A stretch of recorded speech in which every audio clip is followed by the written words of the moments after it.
Hi there, I'm Drew Badger, the world's #1 English fluency guide, and welcome to another advanced listening practice lesson.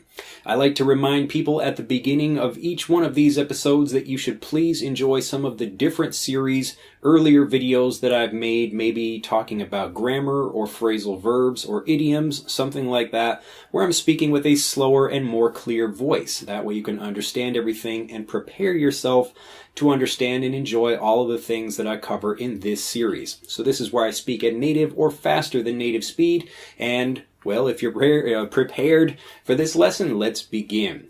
Anyway, I'm going to talk about a couple of interesting things in this episode. Number one, I guess the first reason I haven't been appearing in the Advanced Listening Practice series is because I've been experimenting with some different video series. You notice the latest videos, between the previous episode in this series and this one, we've got a whole bunch of new things where I'm trying to help people improve their pronunciation and also their vocabulary so they sound much more native and can pronounce things much more clearly like native speakers. Anyway, because I do like to experiment with different things, sometimes I may focus on one series for a while and then come back to something else. But people were saying, "Hey, Drew, where's your beautiful, handsome face?" So here I am. Anyway, I'm back here, and I'm happy to make this video. Although I must say I am a little bit disappointed because I'm inside right now on such a lovely day. Not because I have to make this video. I've really been excited to make this video for a while, actually. I just haven't had much time. But I'm kind of disappointed because I'm inside and I'm working on our advanced scroll phonics series, or kind of not really a series, but all of the different levels that are going to be in our ultimate guide to pronunciation. So scroll phonics will be helping you improve your pronunciation, and it's really a fantastic system, but it's such a huge thing that we're building. It takes a long time. So I'm kind of looking outside. You can see a little bit of the beautiful sunlight coming through the window on my face right now, and this is just, coming from the outside, and it's kind of trying to pull me outside. So I have to sit on the computer and actually do a lot of things with scroll phonics to get prepared for the release of that. But anyway, so I thought I would take some quick time while I'm here and make this video for you, which I am excited about. Anyway, in this video, I wanted to talk about emotional learning. And kind of something about emotional learning is also just the stories that we tell, and the reason why I make the videos in the way that I do, especially this advanced listening practice lesson where I tend to ramble. I guess maybe not really rambling, but I get off topic, or people kind of complain occasionally like, "Hey Drew, why don't you get to the point? Get to the point." So it just means, why don't you say what you want to say directly? And well, I kind of do this for two reasons. It's not that I don't want to say anything directly, but I want to kind of set things up and tell a story which makes information a lot more memorable for you. If I just say, "Hey guys, welcome to the video. Here are 3 steps you need to do," most people would just forget that. In the same way that you would go to a movie and you don't want to just say, "Hey, before I even watch the movie, you know that the main character will probably win at the end. He will probably get the girl, or she will win the movie," or whatever that thing is.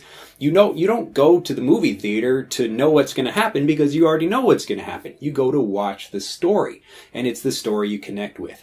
The other reason that I do talk in the way I do, and maybe if I don't say everything exactly how I was thinking about saying it, or exactly in a way that might be perfect or easy to understand, is because it's important for you to see how a native English speaker is speaking without having any kind of script. So right now, I don't have any kind of script. I just have an idea in my head about something basically, and this is giving you an opportunity, number one, to see how I speak, but number two, to understand the words and phrases I use when I'm talking about things. So what do I say when I'm thinking about something? So right now, if I say, I'm thinking about something, I don't exactly know how I want to express myself. So when I'm thinking about something like that, or what to say, or if I'm expressing a certain kind of emotion, you get to see that. So there's kind of 2 lessons that happen in every one of my videos, especially in this advanced listening practice series. The first one is the actual lesson I'm trying to give, like, hey, you should learn in this way, or you should be thinking it in this way, or something like that. But the second lesson is actually listening to the words and phrases I use in particular situations, because you always want to not be translating from your language into English, or from English into your language, but from the situation to the vocabulary. So when you watch native speakers, if you put that extra step in there, so a situation happens and a native speaker says something, and then you translate that into your language and then try to think about it in English again when you want to use it, that's what's really going to make it difficult for you to express yourself. So if you can look at a situation, like even a situation right now, like if I'm surprised, a ghost suddenly comes into my room, what do I say? So if I make a certain facial expression or my hands or my body language or the words or phrases that I use, all of these things come together, and it will help you remember those things much more clearly if you can connect the words and phrases I'm using with the actual situation that I'm in. So anyway, this is why I go on and on and on, and I talk about lots of different things, but maybe not directly. So if you're looking for really quick information, I do have other lessons where I just say, hey, you should remember this thing, and this is how I do something, like our series on how to get fluent in English faster. That's a whole bunch of videos that just gives really quick tips, and it's really not, trying to go into how you should be speaking and other ways like that. So there are different video series on the channel for different kinds of learners. But if you don't mind this and you're actually kind of understanding the two different kinds of lessons that we have in these video series, again, number one, you've got the actual lesson, and number two, the kind of meta lesson, M-E-T-A, but we pronounce it meta lesson, which is actually how I'm speaking. So if you can copy that and really pay attention to both of those lessons, that's what's going to help you get fluent faster. So, talking about all this and getting back to emotional learning, I wanted to tell a quick story, as I like to tell stories.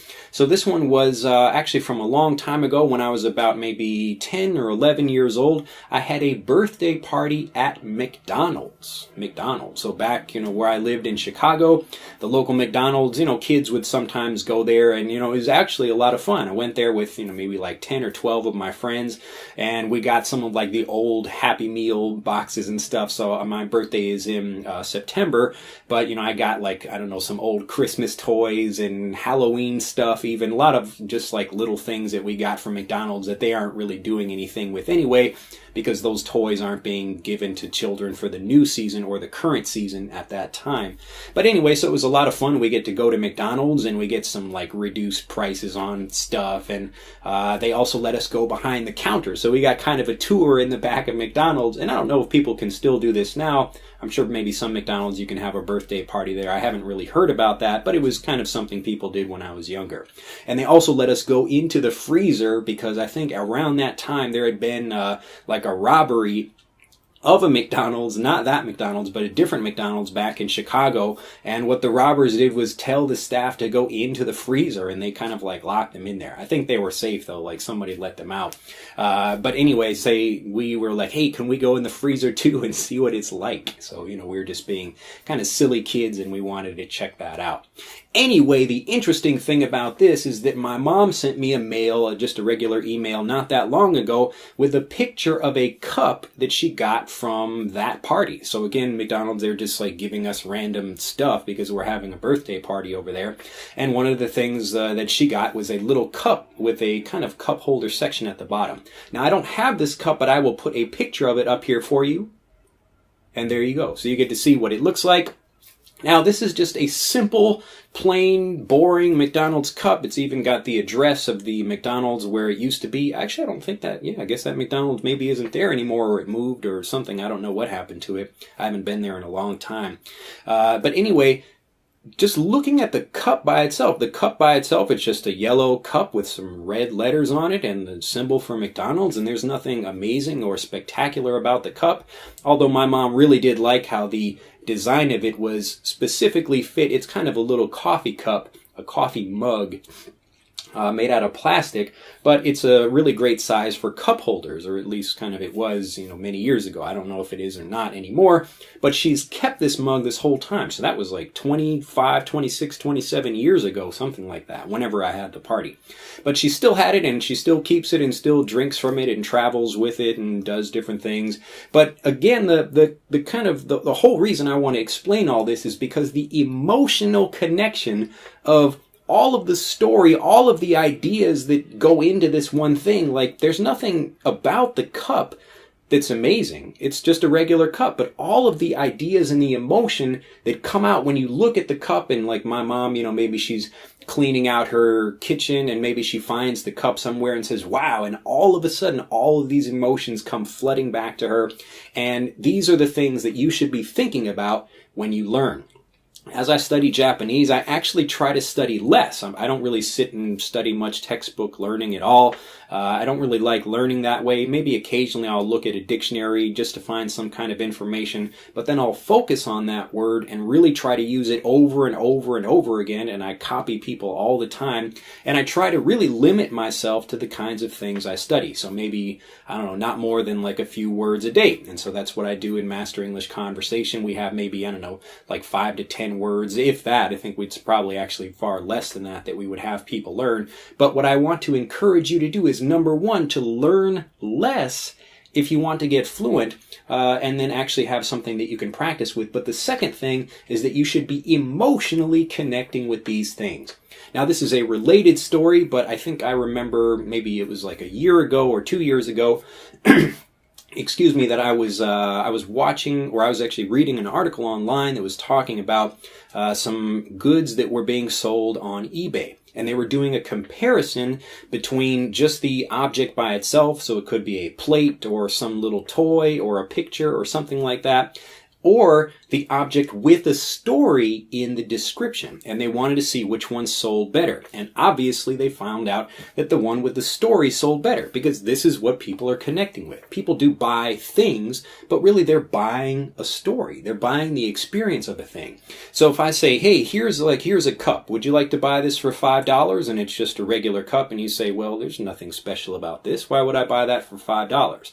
But if I say, well, I've got this great story. This is like a special captain that went out on a boat, and he was like, he had to like kill a shark or, do something amazing like that. And then this was the cup that he drank from after that as like kind of a special toast. Then all of a sudden a whole bunch of people are like, wow, that's really cool. There's a great story behind that cup, or, whatever that thing happens to be. And that raises the price of that thing. So it's actually raising the value of that thing. Now, in the same way that you should be raising the value of like something, if you want to be selling it by telling that story, you need to be raising the value of the information that you're learning. When you just look through a whole stack of flashcards, there's nothing valuable about that. And that's why your mind doesn't care about that information. So when you're looking through, you're using like your flashcard app on your computer, on your phone or something like that, or even if you're just using paper flashcards. If you're just looking at this information like, okay, this word, that word, and maybe I'll come back to it in an hour and 2 hours and 3 days and see if I remember it.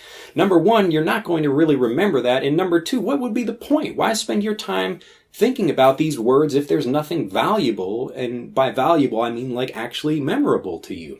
So if you think about 1 word or 2 words or even 10 words that you could really learn and really master such that you can use them automatically in conversations without thinking, wouldn't that be better if you can do just a little bit of that kind of learning each day, rather than trying to go through a whole bunch of different things that you're just going to forget? So what I'd like to leave you with today for this advanced listening practice lesson is to always be thinking about emotionally charging the information that you're learning. So it could be the environment you're in, like I'm learning a new word and I happen to be in some situation that's very memorable to me, like the sights and the sounds, and it's, unique in some way, or even the smells, like if you're at a restaurant and you remember some weird word like the word pungent. Pungent. I believe that's Pungent, I think. Again, I'm not the greatest speller, but the word pungent means like kind of like a really fragrant smell, like a very strong smell. So if you're in a situation where you're at some Chinese restaurant, for example, or some other restaurant, and you're sitting with a native speaker and he's like, wow, this is some like pungent food or some pungent aroma. So aroma, A-R-O-M-A, is another word for a smell. So a pungent aroma is like, wow, like a really strong smell. It could be like a good strong or a not so good strong if it's like, whoa, you don't really like the smell of that kind of thing. Anyway, I want you to think about, wow, I'm like in this situation right now and I'm smelling this food and I'm hearing this word word, and I'm connecting that. So I'm connecting it with the situation and emotionally charging what it is I'm trying to learn. So that's how you remember things, and you do it by focusing on a few things, not by trying to jam a whole bunch of information into your head, and obviously it's just not going to stick in there. So if you've been trying to do it that way for a while, like trying to go through flashcards and learn as much as possible, what I'd really like you to do is emotionally charge a few things and try to learn all that, and that will actually help you remember and be able to use it confidently without thinking. And of course, the more you practice, the more you'll be able to do exactly what I'm doing right now, which is just sit and keep speaking about whatever it is you want to be talking about. And even if you don't know the information, or you're in a conversation where the topic is unfamiliar, you can use information that you already know to connect that information with that subject or whatever it is you're discussing. Anyway, I don't want to talk too much because I do have to get back to work working on this I don't even know what to call it really, but it's because it's so many different things. It's a reading tool, a pronunciation tool, a listening tool, but it's our ultimate guide to pronunciation, scroll phonics, and I look forward to releasing it very soon. Anyway, have a fantastic day, and do like this video if you have enjoyed it, and think about all the vocabulary that you're learning and how you can emotionally charge it in some way such that you can remember it more easily. I look forward to seeing you in the next video. Be sure to become a subscriber of the EnglishAnyone.com YouTube channel if you aren't already, and I'll see you in the next video. Bye-bye. To continue learning, click on the link in this video to download Speak English Naturally, our free guide to speaking and sounding like a native English speaker. The guide reveals the 3 most important kinds of conversational English you must learn if you want to sound native, and will help you experience instant improvement in your fluency and speaking confidence. To download your free guide on a mobile device, click on the link in the upper right of this video. To download your free guide from a computer, click on the link in the lower right of this video. I look forward to seeing you in the guide.